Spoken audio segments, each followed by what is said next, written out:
រឿងរ៉ាវដ៏គួរឲ្យភ្ញាក់ផ្អើលមួយត្រូវបានទម្លាយឲ្យដឹងបន្ទាប់ពីទីប្រឹក្សាជាន់ខ្ពស់របស់មេដឹកនាំកំពូលអ៊ីរ៉ង់លោកម៉ូសិនរ៉េសាអ៊ីបានអះអាងថាទីក្រុងតេហេរ៉ង់ធ្លាប់បានរៀបចំផែនការរួចជាស្រេចដើម្បីបើកការវាយប្រហារសងសឹកទៅលើទីតាំងចំនួន3កន្លែងនៅក្នុងប្រទេសអ៊ុយក្រែនគម្រោងដ៏ធំនេះគឺធ្វើឡើងដើម្បីឆ្លើយតបទៅនឹងការវាយប្រហាររបស់អ៊ុយក្រែនកាលពីថ្ងៃទី25ខែកក្កដាទៅលើកប៉ាល់ដឹកជញ្ជូនទំនិញយោធារវាងអ៊ីរ៉ង់និងរុស្ស៊ីនៅក្នុងសមុទ្រកាស្ពិយនទោះជាយ៉ាងណាក៏ដោយលោកបានបញ្ជាក់ថាប្រតិបត្តិការនេះត្រូវបានលុបចោលទៅវិញភ្លាមៗបន្ទាប់ពីទទួលបានការសុំទោសពីសំណាក់រដ្ឋាភិបាលទីក្រុងគៀវទោះបីជាលោកមិនបានបង្ហាញភស្តុតាងបញ្ជាក់ឬលម្អិតពីទីតាំងគោលដៅទាំងនោះក៏ដោយមុនពេលឈានដល់ការសម្រុះសម្រួលនេះអ៊ីរ៉ង់បានថ្កោលទោសយ៉ាងខ្លាំងចំពោះសកម្មភាពរបស់អ៊ុយក្រែនដោយចាត់ទុកថាវាជាទង្វើឈ្លានពានដែលមិនអាចលើកលែងឲ្យបានឡើយ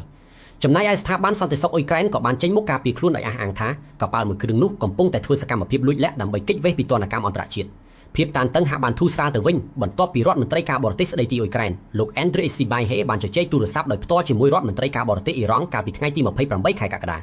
ភាគីអ៊ីរ៉ង់បានអះអាងថាអ៊ុយក្រែនបានទទួលស្គាល់ថាការវាយប្រហារនោះគឺជាការអចេតនាហើយទីក្រុងតេហេរ៉ង់ក៏មិនចង់ឲ្យរឿងរ៉ាវនេះរាលដាលធំដុំជាងនេះដែរតែកតិននឹងរឿងនេះលោករដ្ឋមន្ត្រីការបរទេសស្ដីទីអ៊ុយក្រែនបានបញ្ជាក់យ៉ាងច្បាស់ថាការសន្ទនានោះគឺធ្វើឡើងដោយបើកចំហនិងត្រង់ទៅត្រង់មកបំផុតលោកបានសង្កត់ធ្ងន់ប្រាប់ភាគីអ៊ីរ៉ង់ថារាល់ប្រតិបត្តិការរបស់អ៊ុយក្រែនទាំងអស់គឺធ្វើឡើងក្នុងគោលបំណងតែមួយគត់ដើម្បីការពារជាតិពីការឈ្លានពានរបស់រុស្ស៊ីហើយពុំមានចេតនាណាមួយចង់វាយប្រហារលើនាវាស៊ីវិលឬប្រជាជនស្លូតត្រង់ឡើយគួររំលឹកផងដែរថាទំនាក់ទំនងការទូតរវាងប្រទេសទាំងពីរបានធ្លាក់ចុះដុនដាបយ៉ាងខ្លាំងចាប់តាំងពីឆ្នាំ2022មកម្លេះបន្ទាប់ពីទីក្រុងតេហេរ៉ង់បានសម្រេចចិត្តផ្គត់ផ្គង់យន្តហោះដ្រូនពីឃាត Shahed និងផ្ដល់សិទ្ធិផលិតកម្មឲ្យទៅប្រទេសរុស្ស៊ីដែលធ្វើឲ្យអ៊ីរ៉ង់ក្លាយជាដៃគូយោធាដ៏សំខាន់បំផុតរបស់ទីក្រុងមូស្គូនៅក្នុងភ្លើងសង្គ្រាមមួយនេះ